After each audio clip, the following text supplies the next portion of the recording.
is Covering the Spread, part of the FanDuel Podcast Network.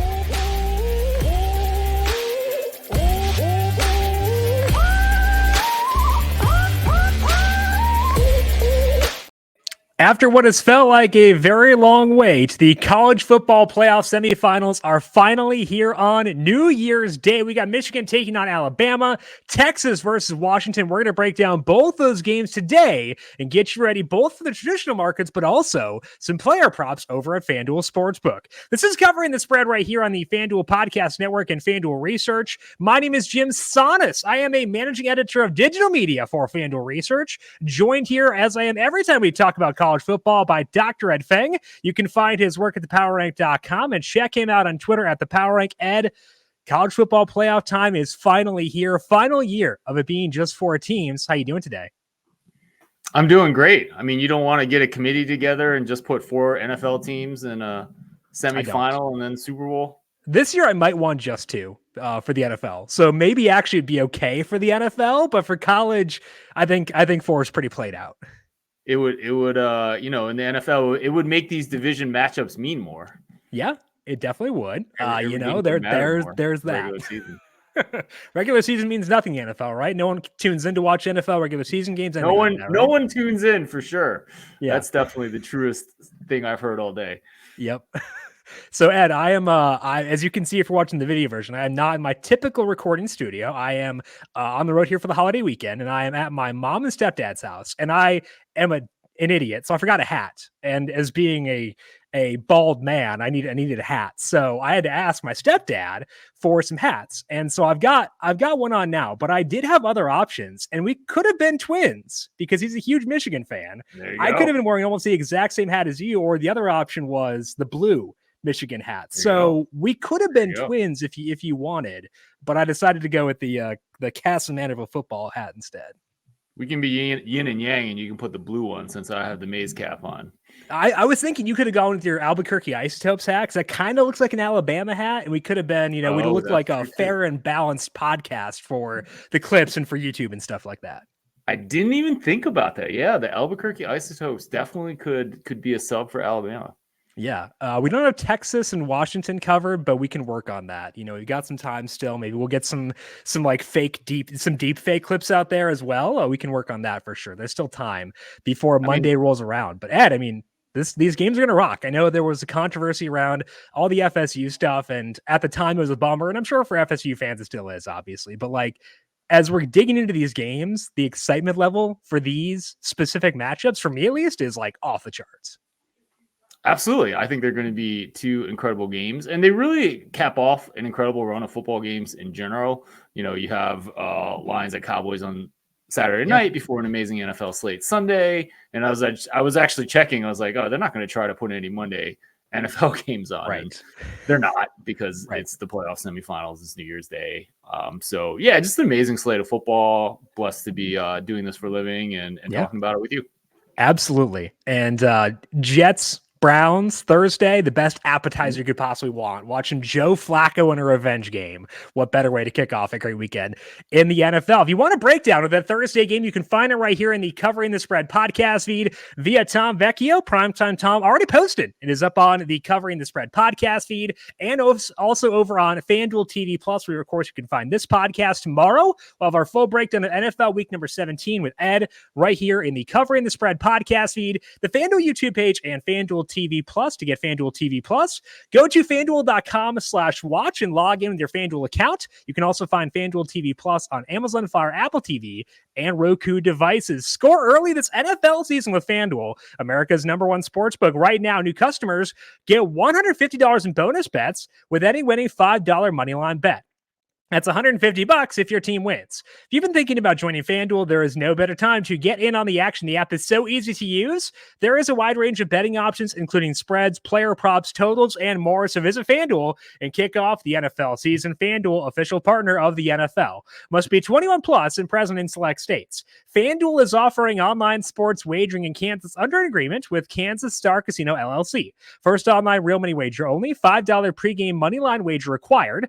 $10 first deposit deposit required. Bonus issued as non-withdrawable bonus bets that expire 7 days after receipt. See terms at sportsbook.fanduel.com. Gambling problem? Call 1-800-GAMBLER or visit fanduel.com/RG in Colorado, Iowa, Michigan, New Jersey, Ohio, Pennsylvania, Illinois, Kentucky, Tennessee, and Virginia. Call 1-800-NEXT-STEP or text NEXT STEP to 53342 in Arizona. 1-888-789-7777 or visit ccpg.org/chat Connecticut. 1-800-9-WITH in Indiana. 1-800-522-4700. Visit ksgamblinghelp.com in Kansas. 1-877-770-STOP in Louisiana. Visit mdgamblinghelp.org in Maryland. 1-800-GAMBLER.net in West Virginia. 1-800-522-4700 in Wyoming. Hope is here. Visit gamblinghelplinema.org or call 800-327-5050 for 24/7 support in Massachusetts, or call 1-877-HOPE-NY or text HOPE-NY in New York. Let's dig in now to these college football semifinal playoff action games, beginning with Alabama versus Michigan right now at FanDuel Sportsbook. Michigan is a 1.5 point favorite. Total in this game is 44.5. Ned, let's start things off here by talking about the Michigan offense. And it seemed to slow down a bit toward the end of the year, whether it was a J.J. McCarthy injury or whatever it may have been. There were some blips there. So I want to ask you, what do your numbers say about the Michigan offense as they face off against this Alabama defense? My numbers really like this Michigan offense. You know, they're in the top 5 when I look at adjusted success rate. Last year, the run attack was better than the passing game. This year has actually been the opposite. They are third in adjusted passing success rate compared to 23rd for rushing. It really has been J.J. McCarthy, his evolution in the passing game. I mean, I think they've actually been pretty good. Recently. I think that is the strength of this unit, and I think they're going to do just fine heading into this game against a very good Alabama defense. But I mean, I think I think they've kind of found another level with McCarthy at the quarterback position. And it does seem like it's been, I don't want to say like hidden this year because they haven't had to use it a whole lot. It just seems like they've been able to coast a lot. And I think that may be masking how good they are on that side, just because like, you don't have to put up gaudy numbers when you're up by 40 in the third quarter every week. So I feel like it's kind of gone under the radar how good they've been overall this year. Yeah, I think so. I mean, I don't take garbage time or anything, but yeah, I think they have been particularly good. You know, probably hit their peak kind of towards the middle of the season when they were blowing out Nebraska on the road, Minnesota on the road. You know, it hasn't quite been the same towards the end of the season, but yeah, I mean, it's my numbers really like the offense, and I don't see any reason to go against that. So let's talk about the defense. I'm assuming your numbers like them as well. Alabama's offense facing the top defense here. If you're looking at Bill Connolly's SP Plus over at ESPN. So looking at Alabama here, how do you see them faring when they are on offense? Right. I mean, you know, I think my numbers tend to be a little bit harder on this Michigan defense. They're 18th when I look at adjusted success rate, and that's simply because of the awful offenses they had to play within the Big Ten. Obviously, Ohio State was good, and they did fine in that game. Not amazing, but they did fine. But Minnesota, Nebraska, some of these teams are not exactly anything to write home about. I actually have them outside the top 10 when it comes to defense. And, you know, they really could have done better against Maryland in that game, a game that they were supposed to kind of run away with, but ended up being more of a coin flip, you know, one possession game where they really did need they really needed to show up to just win that game, which is understandable given the situation. But yeah, you know, I mean, I'm not quite as high on the defenses as everyone else. On the other side, Alabama, you know, they should do pretty well against this Alabama offense. This Alabama team has been it's been a couple different teams, right? You had the early season team where we didn't know who the quarterback was. They have a pretty good performance against Middle Tennessee, but then lose to Texas, and then just have that awful performance against South Florida. I went and took out those first 3 games and to see how they would do in my adjusted success rate. For the full season, they were 25th. When you took out those 3 games, they actually only moved up to 21st. Mm-hmm. It's not like they all of a sudden became this elite offense towards the end of the year, when Jalen Milroe locked down the starting spot. It's a good unit. It's not an elite unit. So it's still probably advantage Michigan there. Okay, so advantage Michigan on the defensive side, and we're high in the Michigan offense. So, Ed, let's turn now towards the traditional markets. Again, Michigan -1.5. Total in this game is 44.5. Any read for you on either of those markets in this game? Right. So the overall prediction is pretty interesting because when you take a look at numbers that tend to go with season-long averages, you get a pretty big spread prediction for Michigan. For example, my numbers that use things like margin of victory, success rate, yards per play. You just look at the course of the season, over the course of the season, make my strength of schedule adjustments. That data actually has Michigan by about 6, not quite as much as Bill Connolly, who has Michigan by about 8.5.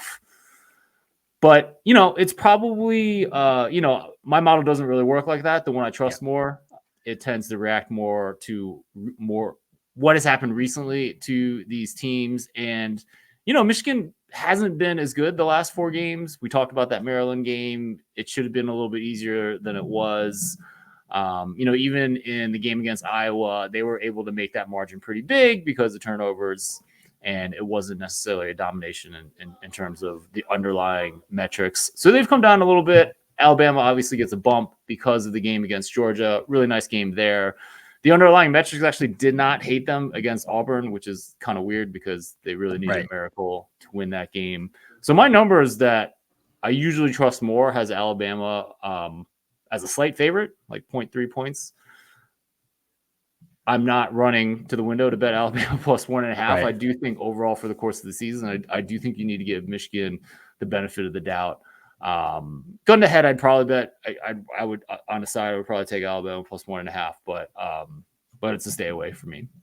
Yeah, and looking at the markets right now, pretty much in line with what you said. And you said, you trust that model more. There is a reason you've gone with that model because late season changes matter a lot. And I think that if you were to make the case in favor of Alabama, it would be that Milroe was a fresh starter. They were getting him ramped up and things did look better towards the end of the year. And we were talking about that Auburn game heading into the Georgia game. And you said then even that they were better than you might think based on what they needed to do in order to win that game. So I get where your numbers are coming from there. And I think that it's interesting though, that there's such a big gap between the two models.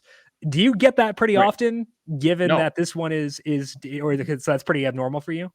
It's pretty abnormal to see my number that I trust most favor Alabama slightly, and then see Bill have Michigan by almost 9. That is very abnormal. It's very abnormal. I don't even know what to say beyond that. I went in and I dug into my adjusted numbers. Right. So that, to take out some of those games, I thought the difference would be more drastic. It's not.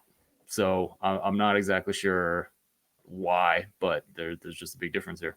Okay, so strictly a lean towards Alabama there on the +1.5.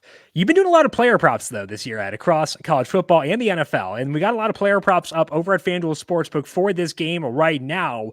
When you look at the player prop market, any numbers stand out to you as being good values? Yeah, I like JJ McCarthy over 15.5 rushing yards. Not much of a surprise here. I don't think this is big enough. I think they are going to run McCarthy. Everything is on the table against this Alabama defense. I also had this against Ohio State. It didn't work out. I think McCarthy was still nursing a little bit of a leg injury. I didn't think it would matter, but it did. When they decided to do a quarterback run, they actually brought it in the third stringer, Alex Orji, to run that. I don't think that's going to – I mean, if you see Orji come out, this bet might lose. But I like McCarthy over 15.5 rushing yards. I think that is going to be a weapon. And, he only has to break one, maybe have another carry, not get sacked too many times for this to go over. I like that prop. So I mentioned my stepdad's a Michigan fan. We're looking at the prop markets before we recorded, and this is the one we both focused on, was the McCarthy rushing prop. And the thought process is, like you said, healthier now than he was earlier on this year. They haven't been in a lot of close games, and this is when you see quarterbacks who are athletic enough to run, which McCarthy very much is, they run more in high leverage games, and it doesn't get any more high leverage than this. So he's healthier, high leverage game. They've not played a lot of close games throughout this year. It's kind of the perfect storm, and a lot of the close games they played occurred when he was hurt. So I think it kind of all points to McCarthy over 15.5 rushing yards at -114. it's both the narrative of quarterbacks rushing more in high leverage games aligned with kind of just, the way that he plays. I think that all does make a lot of sense. So I'm fully on board with that. Yeah, it is about the way he plays, right? I mean, if you remember 2 years ago, they brought him in the semifinal against Georgia, and that Georgia defense was so dominant that all he could really do was try to take off and run, which he did a decent enough job with. So it's certainly within his skill set, and I expect him to run. All right, so you're on J.J. McCarthy over 15.5 rushing yards, -114, which you can get right now at FanDuel Sportsbook. Let's talk now about the second game, right?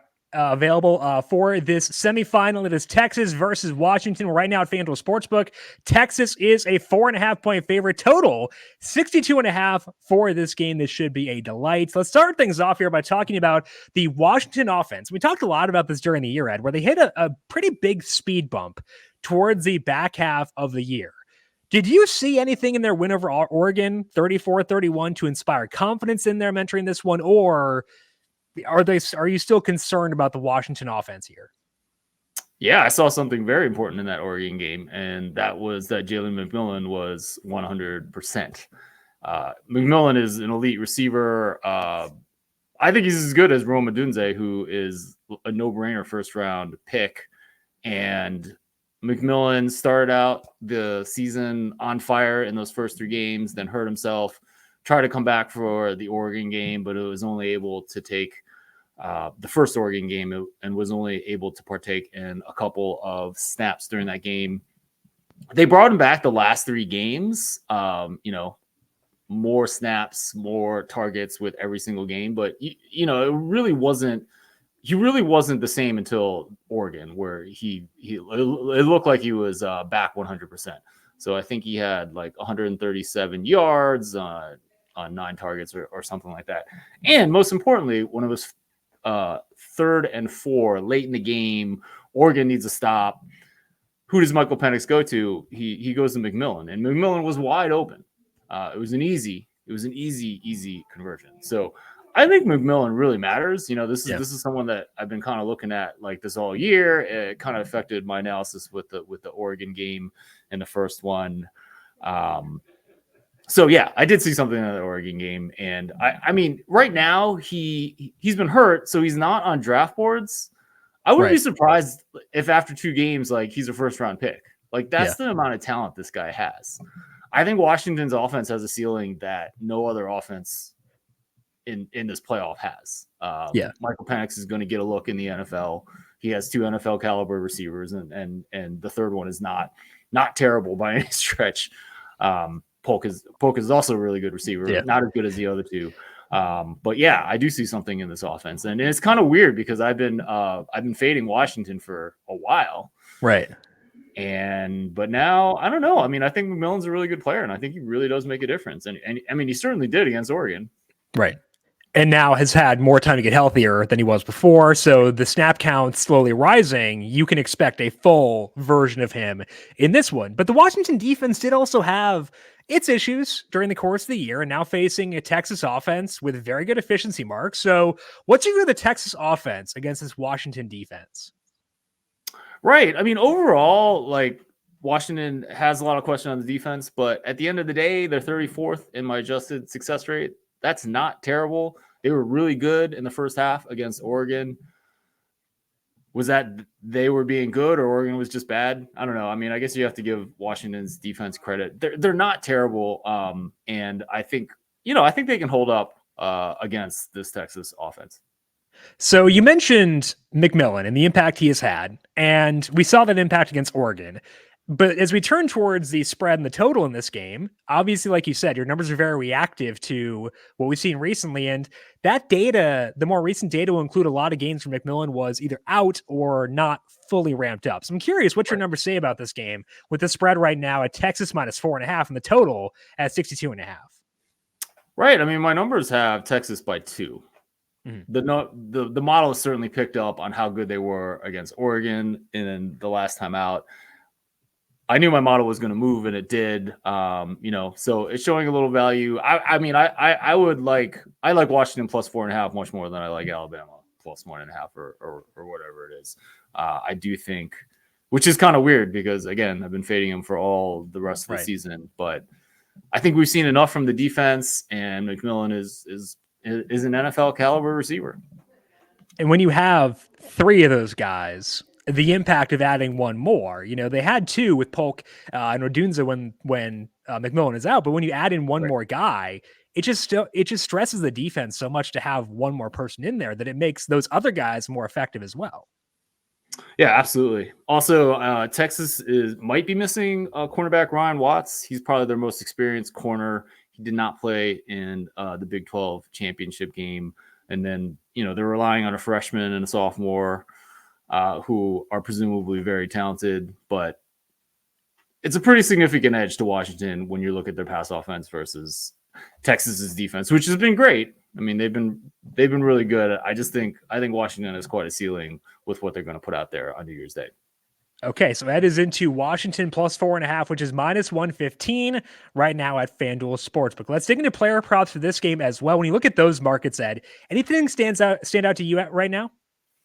Right. Well, I really think Odunze and McMillan should have the same receiving yards. Like if you look at them for I think they're equally as good.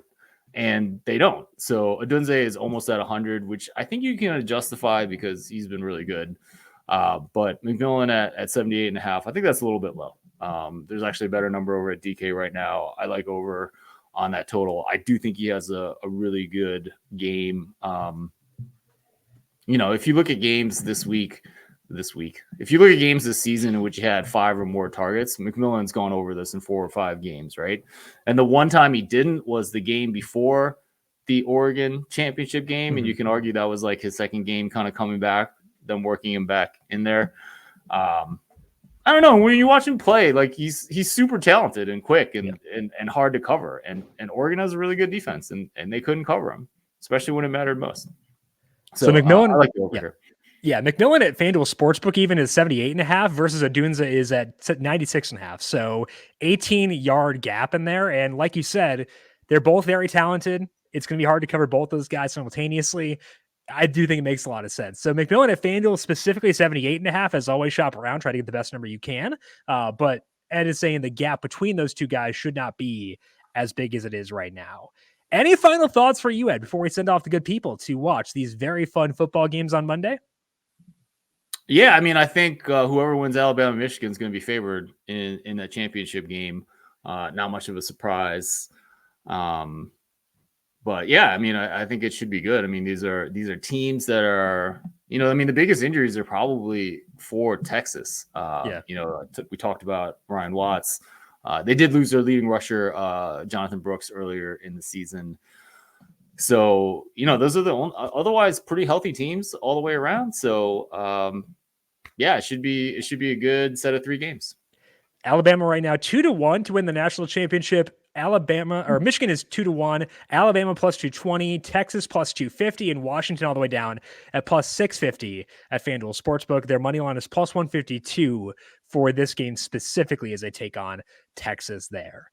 That's all we got for today here on Covering the Spread. As a reminder, we are back once again tomorrow talking NFL week number 17. Of course, we'll have some thoughts on the national championship game as well later on as we get to that very fun one, whoever may emerge from the semifinals. Ed, what is going on for you this week at the Power Rank?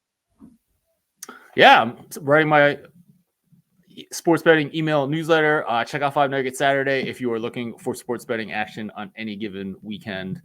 I try to be there 51 out of 52 weeks a year. If you want to bet something, I guess August is kind of hard because there's not much going on NASCAR that weekend. But anyways, check that out at thepowerrank.com.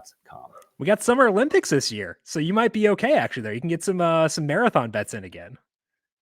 Yeah, that would be awesome. I think I did. I think I was able to do a pitching prop through August. Okay. Well, I like to have multiple. Like right now, you come any weekend and there's 2, maybe 3 bets. We had 3 last week. I think it's been 2 the week before. And it's not just me. I curate these from other people. But in August, you are going to get futures and stuff like that. So, But yeah, anyways, Well, I'm looking I forward think to it's fun your either way. specific distance running bets. That's what I need in my life once we get into August. So go to thepowerrank.com to sign up for that newsletter. You can find Ed on Twitter at the Power Rank, and you can find the Football Analytics Show wherever you get your podcasts as well. I am on Twitter at Jim Sonis. You can find me on Threads at Jim.Sonis. You can find FanDuel Research on Twitter at FanDuel Research again. And make sure you check out Primetime Tom to break down Thursday Night Football between the Jets and the Browns right here in the same podcast feed and over on FanDuel TV Plus. We are back again tomorrow to break down NFL Week 17. We'll talk to all of you then. This has been Covering the Spread right here on the FanDuel Podcast Network.